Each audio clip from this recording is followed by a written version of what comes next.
Welcome back to EUROPEBUILDS, the podcast where we dive into the minds of builders shaping Europe's future. Usually, we're all about untapped insights and behind-the-scenes stories from seasoned founders, operators, and investors. But today, we're flipping the script. Live from the Doer Summit, we're spotlighting the next generation, entrepreneurs who are just getting started. They're scrappy, they're driven, they're full of raw insight. We sat down with 3 of them to hear what it really feels like to take these first steps. Let's get into it. Please help us welcome Christos Mantolas, co-founder at Seago Mantolas. Thank you so much for being here. Thank you very much for having me. Just a tiny phrase about what you do. So basically, it's a boat transfer and experiences at sea app, right? Yeah, basically, we're building a mobile app that is like a marketplace, but for boat services. Amazing. So I'm sure you've done this a lot at the Doer Summit because it's a question that everybody asks when they first meet you. But we're going to give you the chance to do the elevator pitch. So say we're in a speedboat. We only have 1 minute to get to our destination. And you have to tell me who you are and what you do. What would you say? I'm Christos Mantolas. I'm the founder of Seago app. The Seago app is a mobile app that you can get a boat from one place to another, or you can rent it for the day. Mostly we're doing private transfers with speedboats. And for the daily experiences, there is also like that you can go with a shared, like with other people. We also create events that you can meet other people on this experience. So it's kind of both, but we mostly focus not on the mass, but on making unique experiences. Let's talk about this for a second. So experiences at sea, very Greek idea. You know, we're really based in tourism. We have strong shipping, like we have a strong boat culture and all of these things. Tell me a little bit about how the idea of the app you wanted to create sparked in your head. How was that moment like? And what made you sort of figure out, this is what I need to do, there's a need for this out there? Everything started since I was a kid, actually. My father is a captain for 30 years. He's working on mega yachts. And I was always by his side. And once I had to decide what I'm going to do in my life, I decided to be a naval architect with marine engineer. So I studied, and then it was COVID. Everything went really bad. So I couldn't find any job on this industry. And I was starting to realize why, since I'm from Mykonos, why I shouldn't take this an advantage and start creating something on the travel industry, since my father, he's also expert. So we decided to buy a boat and to start a new company with my brother. It went really well because we focused on creating customs, nice dressings. We focused a lot on having nice food on board. We got recognized really quickly, and this gave me a boost to move on, buy a second boat and expand our fleet, and also train more crew, bring more people in the industry. And actually, after 2 years of operation with Man Yachting, one of my best friends came to me and told me, do you want to make something in this industry, but more expandable, more scalable? And I told him, yeah, I have an idea. So the idea was to first transferring goods to the boats, which is having like a Deliveroo or... But for the sea, basically. But for the sea. Then we figured out that this needs a lot of inventory. We need a lot of storage. And we said, why we're not doing something more simple, which is transferring people from one place to another with private boats. And we started Seago app. I'm actually very curious about one thing. So you're like a young entrepreneur and you're coming from an island. How easy was to actually embark on the entrepreneurship journey? Was it something that was like a known route? Like, were you a pioneer in that sense? Yeah, actually, when we bought a boat, I didn't decide that we're gonna build our own company. We bought the boat just for a passive income to manage it, to give it to another company to manage it. The collaboration went really, really bad. It was also COVID, but the discussions that we had was awkward. And since then, it was my mother that she was managing this conversation. And she told me, I need your help because my father, he was away. He was on in his job. Captain life, Yes, yes. And I started from the legal part, actually. I was trying to figure out how to solve some contracts that we already done and to end the contracts and move on. And I was wondering why this guy can succeed if I cannot do it. And then I said to myself, of course I can do it. I mean, I cannot see any reason why I cannot do it. And I started by creating logos. I started by trying to put my ideas down on how I want to build a brand. And actually, I told to my mother, "Don't worry, we're gonna go get the boat." I had confidence to be a captain, so I just You started doing. Yes, and I was driving the boat, and I was trying to get clients, actually from social media, just reaching out people. And Maybe you can also tell us a bit about kind of Seago, like the first steps and like where you're at the moment. Yeah. So after 2 years that I was in manned yachting in the company that I built it with the catamarans, I was training my crew in order for me to be more more flexible, to go and do other things as well. So I was glad that I brought some people from co-skippers to be skippers, and then I had the time and the appreciation to do something different. After this, we started Seago up because of my friend Costas, that he brought another old friend from the electrical engineering because he's a software engineering, and this guy brought also another friend from the university. So we built a team of 4 people, and we started building the mobile app. We first started as a boat taxi.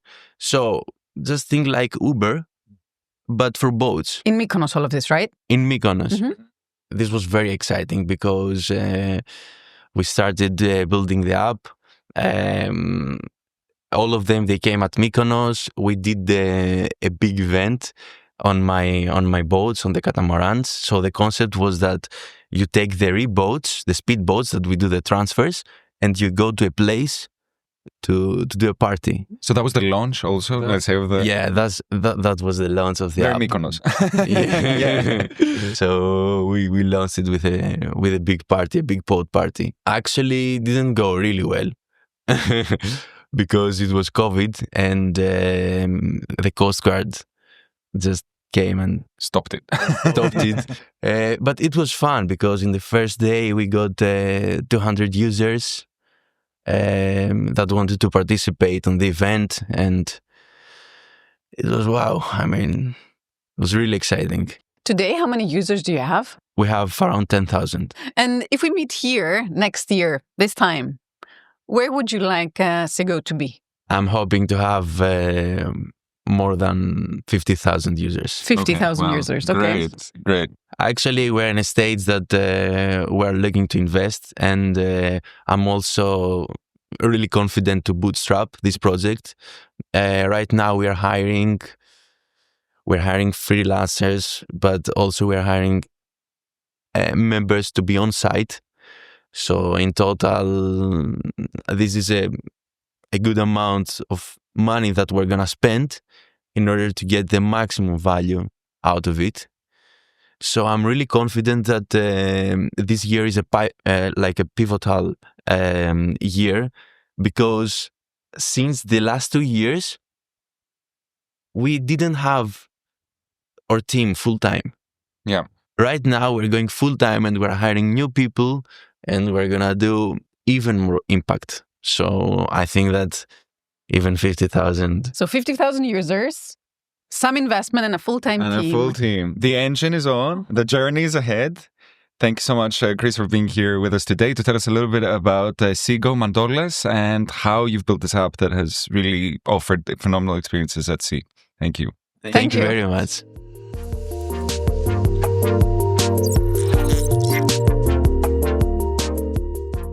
So for our listeners, we have here with us today Elena Papadonikolaki, founder and CEO of Boutique Setters. So essentially it's a B2B platform, and what it does is connects boutique hotels with premium vendors, helping them in storytelling and hotel experience. But of course, Elena, you're here in the Doer Summit meeting everybody. I'm sure you have perfected the elevator pitch by now. So assume we meet in this really nice reception of a boutique hotel, and we have around 1 minute for you to tell me who you are and what you do. What is it that you would say?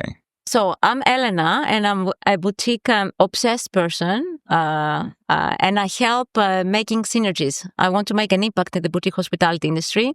So helping boutique independent hoteliers connect, find their soul partners to excel their operation and their guest experiences. When did the idea for building Boutique Setters come to your mind? Was there a specific moment where you said there's a need for this out there? And like we've seen that you've been like in the industry forever, right? Exactly. So let me take you back a little bit Yes, please do. who I am and what I've done, because everything connects. So I grew up within a hotel business family. So I grew up within hotels. So I know all the challenges and all the difficulties a boutique hotelier is facing or was facing at the past. Then I studied hotel management abroad, then I studied economics, but I always, I started my experience, I continue my experience after the family business to the big hotel chains like Accor, Hilton, Starwood and Marriott, always commercial. And then after having worked for 20, 25 years in those big brands, I stepped out. It was too corporate, too not creative, I would say. After COVID, everybody is has changed within COVID.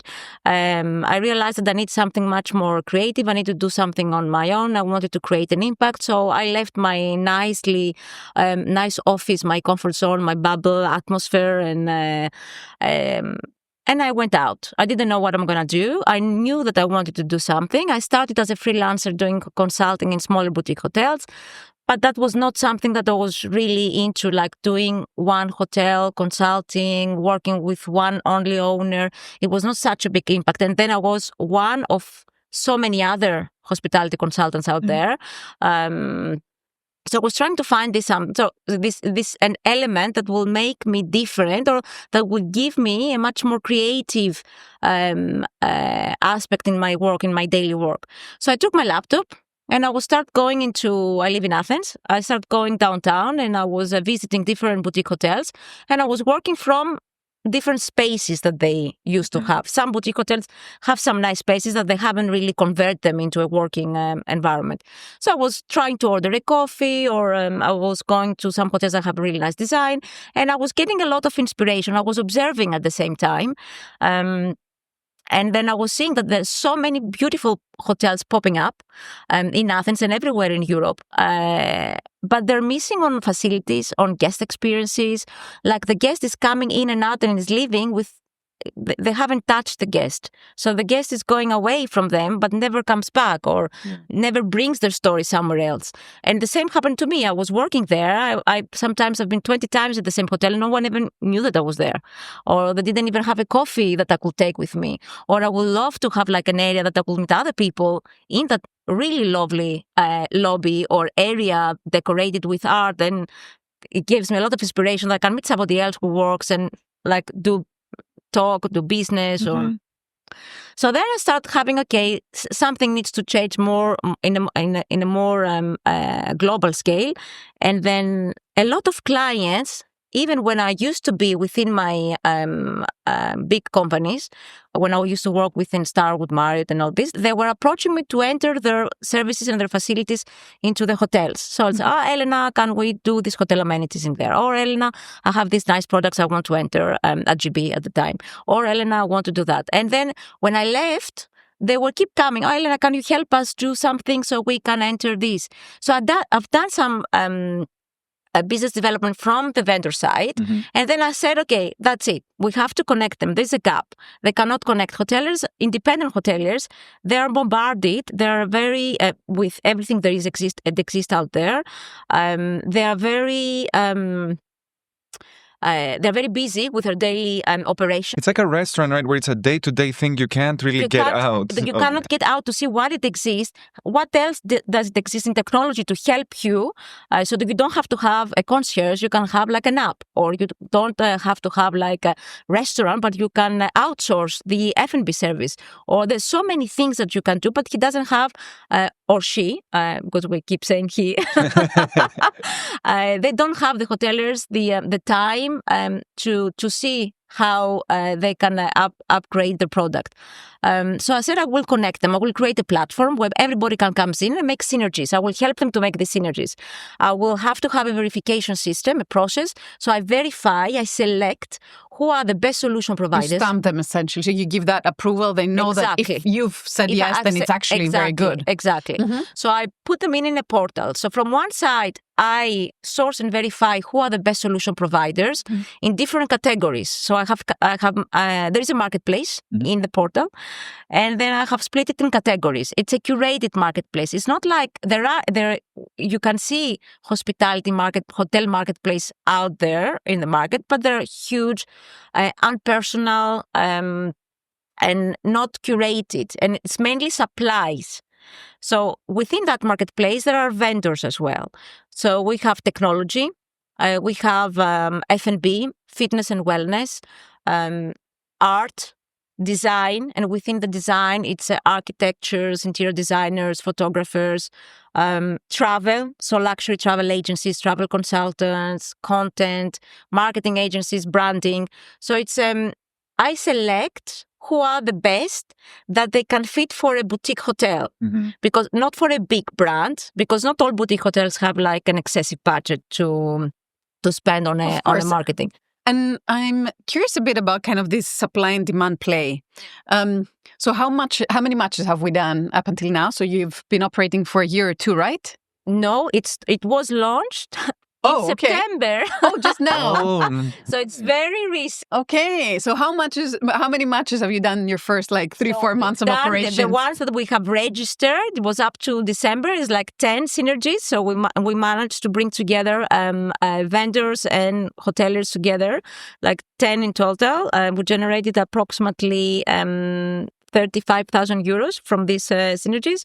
And we keep trying. And which side of the marketplace has been the hardest to actually get on board? Is it the demand or supply? Both have the challenges. It's always a dance, actually, between them two. Because when you have a marketplace, you have the buyers, you have the vendors. So you have to make sure you have enough buyers and quality buyers so they can buy from the vendors. And then you need to have the qualified vendors so the hotels have interest to come in. Both is a challenge. Now, there are two different markets. Hotels, we also verify the boutique hotels. We also want to show to the audience what is boutique. Yeah. Because there's no really verification system globally for what is boutique. Everybody's using the word boutique as they want, whenever they want, how they like. It doesn't mean that every small hotel is boutique. So there are a lot of standards, there are a lot of criteria you can, and it's not a tick a box. Okay, I have the design, I have the location, I'm boutique. So there's a lot of other elements that make you a boutique. So we also it's a vetted process for the boutique hotels. They have to be independent, obviously, but they have to go through various criteria to identify, and they need to have the purchasing buyer to make the synergies. So yes, a bed and breakfast is a boutique hotel, can be a boutique hotel, but if they don't have the purchasing power to upgrade their services, then... I'm just very curious around kind of the revenue models. It's something that is always a challenge for marketplaces. Can you tell me a bit how you have thought to date about this topic? It was a very challenging topic from me when I started. It's subscription-based. So it's a portal, it's a closed hub. I call it the first hub of boutique hospitality, starting from Europe at least. So both sides, they have to pay a fee to come on board. And we give different added values and different services. And there is some gears, like the hotels can upgrade to become VIP, and then their owner is coming inside the hub with his own or her own profile, and they go to another closed hub, which is only for the founders. So because we believe it's the peer-to-peer learning on an executive, or the synergies on an executive level, it's a different thing. So we want to have this close community within the close community. So it's subscription based. From both sides with different packages, different memberships, and then we have the strategic partnerships. I call it marketplace inside. And when I say marketplace, everybody will think it's a transactional marketplace. It's not yet there. We haven't built it to be transactional, but we have the strategic partnerships that we also work as partners, and we take on board hotels, and we work as a team. So there is a referral fee. So that's another revenue stream that comes. I want to go back to something you said before, which I really liked. I'm always fascinated by global ambitions starting from Greece. And you said, I wanted to find something that was scalable and could go beyond our borders. So obviously Greece has a big hospitality industries, and you had built a lot of experience here, as you said. So there was sort of a system you could leverage to create this to build this first thing. How do you envision this potentially growing beyond the borders of Greece? And how do you see the potential of this expanding? There are two target clients. We have the vendors and we have the hotels, as I said. The vendors are already internationally.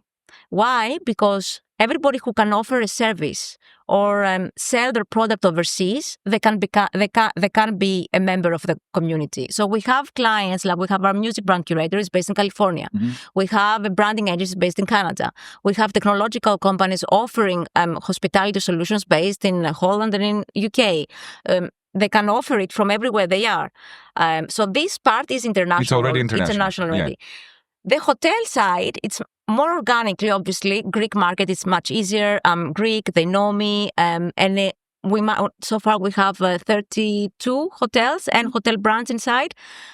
Most of them are Greeks, but we have already some internationally because they found us through like mouth to mouth.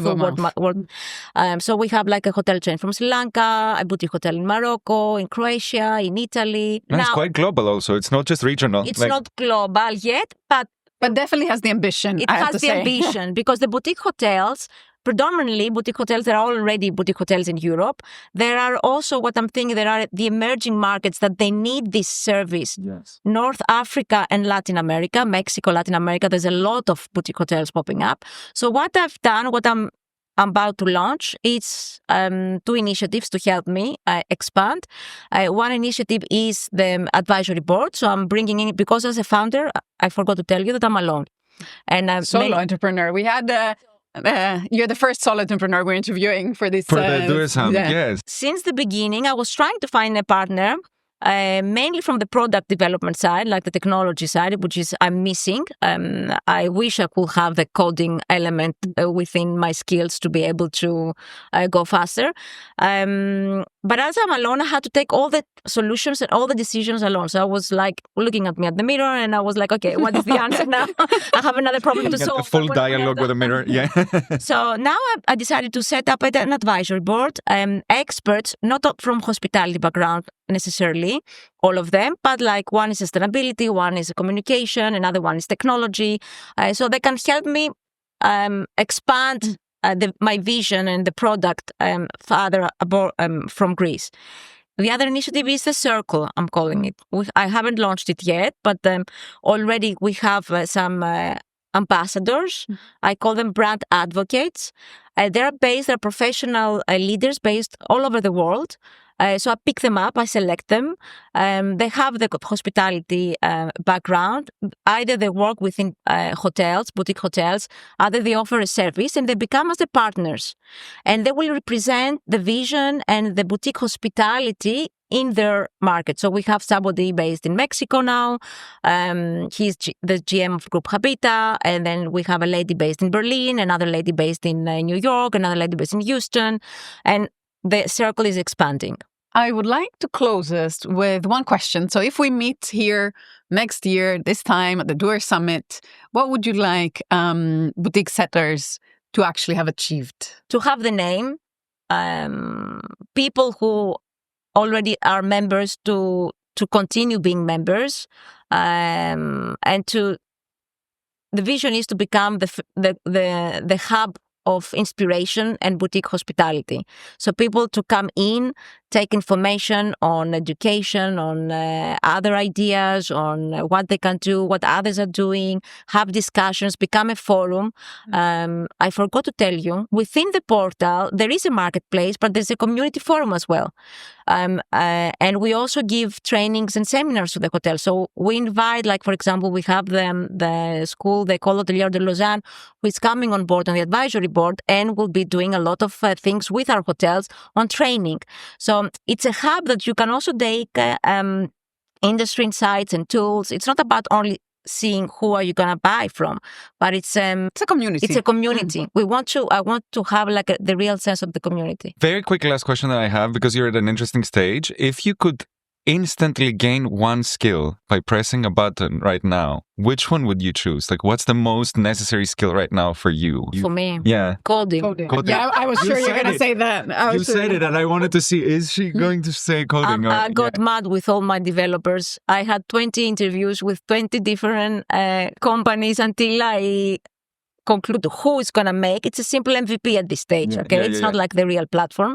And now I'm at the next stage, and I need to see how I will make this be able to welcome more than 1,000 members. So if future founders, if you're hearing us, take a coding class. It's probably going to come in handy. Thank you so much. Elena Papadonikolaki, founder of Boutique Setters, here with us today from the Doors Summit. Love Thank you so much. Thank you, Elena.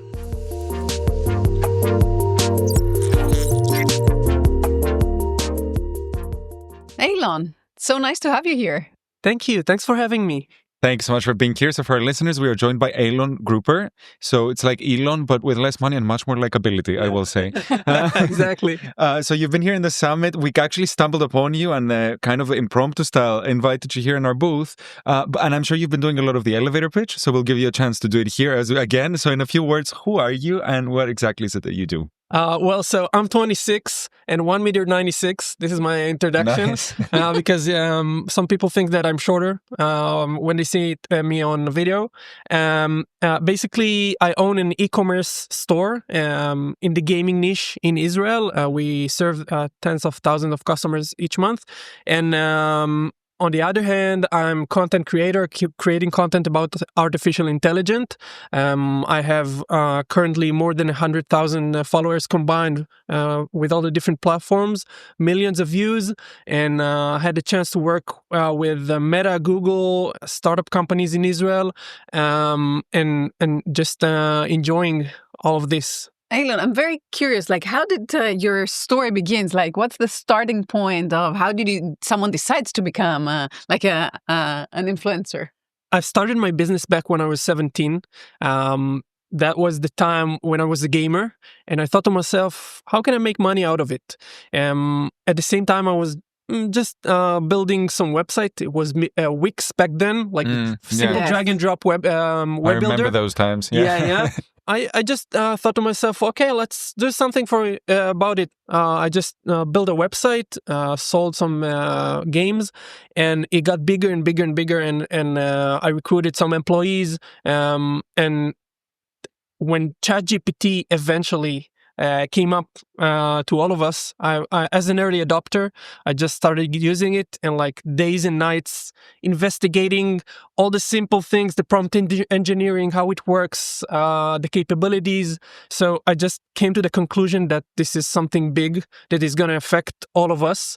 And at the same time, I had to film some videos for my gaming company, like, some UGC, user-generated content for TikTok, Instagram, to publish it on Facebook and Google Ads, etc., etc. That was the time when I was prepared to make videos and show my face to the world. And that was the time when I started creating content about artificial intelligence. At first, it was just simple tips about ChatGPT, how to use it correctly. And eventually, the numbers just blew up. I created more content, and I had like 100,000 views in a couple of days. And Israel is a quite small country, and those numbers are incredible in terms of the population. And eventually I got the chance of speaking with the CEO of Meta in Israel, for example, who is a very good fan of Mark Zuckerberg. And I had the chance of visiting Google's offices in Israel and tell them some insights about the artificial intelligent world in Israel and what the audience think about each and every one of their AI models. That's my story, and right now I have the chance and the privilege to help people use AI in order to change their lives. So I have a couple of questions about the transition from founder to content creator. I bet some skills are similar, and there's some things that were like new, right? And they're challenging. So how can you summarize those? Like what was similar, and what did you take from your founder journey, and what was challenging and new for you? As a business owner and as a content creator, because those are different worlds, sometimes you can't see the needs of the content creator and what's best for the founder. Let me tell you an example. While managing the influence marketing for my gaming company, I had a chance of working with influencers in the gaming niche in Israel. And those influencers, because they're influencers and not business owners, it's so annoying to talk to them and negotiate and make them do the work correctly just as I want to. And they're artists. I guess they're just they think they deserve everything at first. And I think that as a business owner, you have your point of view is more high level. When you're a content creator, you think that about yourself, not about the better of the business. That's the most significant thing that content creator hasn't and founders has. On the other hand, one thing I can say is they both demand a lot of time, right? Like both running your business absorbs you. And because I'm a journalist, I'm in that space. Creating content like absorbs you. It takes up a lot of your life. So doing both, like how do you juggle both hats? I do have a team of mine who manages the marketing stuff and managing the logistics of the business and developing the website. So I do have time to create content, but one of the most difficult things for me is to edit those videos because I haven't found any editor yet that has my fingerprint, especially on the AI niche, because you have to know what you're talking about. I cannot just hire someone from Fiverr, for example, and tell him, okay, that is the material, that is the video footage, take it and edit it just as I want. So this is one of the most difficult and time-consuming tasks that I have. I guess it's the best way for me to multiply my time by uploading a video and spreading it to tens of or hundreds of thousands of people. We have a lot of founders in our audience, and they're all kind of wondering, how do I go to market? What are the first things that I need to go out and do? Can you tell us like a few tips about like how they can use influencer marketing? First of all, I think they must understand that the best insights comes from the audience itself that uses their service, for example, or their software, for example. And I had the chance of working with lots of founders and CEOs in Israel, and I've got the chance to give them amazing insights that change their tools 180 degrees, I would say, because I gather lots of data from my audience. I ask them questions. I have the chance, because obviously you have Instagram stories, and the stories are very engaging. So I had the chance of like uploading some forms and questions and polls. It gives really important information for those founders. It's just time leverage and audience leverage, and it's going to be amazing for those founders. You give them really thoughtful insights. Tangibly, like I'm an early stage founder, how like which medium shall I use? How should I go to market with my social? It depends. First of all, you have to define your audience. You have to define your audience. For example, if a startup aims to service young audience, for example, so TikTok might be the preferred platform. If a startup, if a startup's audience is like older, so Facebook might be better for him. It could be LinkedIn if it's B2B oriented, and you have to like analyze your audience and see what your audience does in a daily basis, and then go for there. And as we're at the Doer Summit, okay, let's say that we're going to be like, you're going to join our podcast this time next year. What are the targets you're setting up for the year, and kind of you're attending it for the first time, like the Doer Summit? What it is that you're getting out of it? Yeah, actually, I was invited to Reflect Festival, so this is my second time. First time here in Athens. I think first of all, my goals is to, of course, network and meet new people. I must say that this year I've had a chance and privilege to talk to so many different people from different countries, and I didn't have till now this opportunity. Of course, Reflect was amazing, but I don't know. But this year I had a chance of talking to so many more people. I guess just scaling, talk to more people, get and reach to more people. Are you still a gamer? Because I kind of am, like very part-time. To be honest, no, I don't have time. No time. I knew you'd say that. Yeah. What was your favorite game?